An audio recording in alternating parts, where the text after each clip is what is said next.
ఒకరోజు చిరుతపులికి బాగా ఆకలి వేసింది. ఎలాగైనా సరే ఈరోజు వేటాడి కడుపు నింపుకోవాలి అనుకునింది ఆ చిరుతపులి. వెంటనే అడవిలో వేటకు బయలుదేరింది.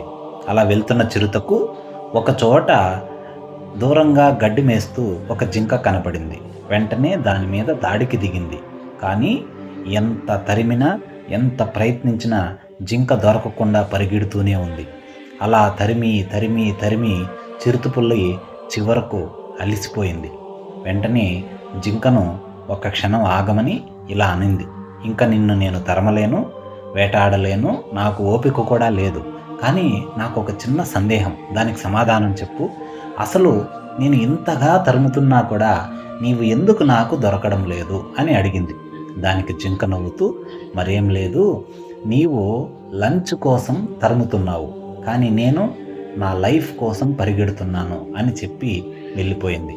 చూసారా, మనం కూడా పొద్దున లేచినప్పటి నుండి పడుకునే వరకు ఏదో ఒక పని చేస్తూ రోజు పరిగెడుతూనే ఉంటాం.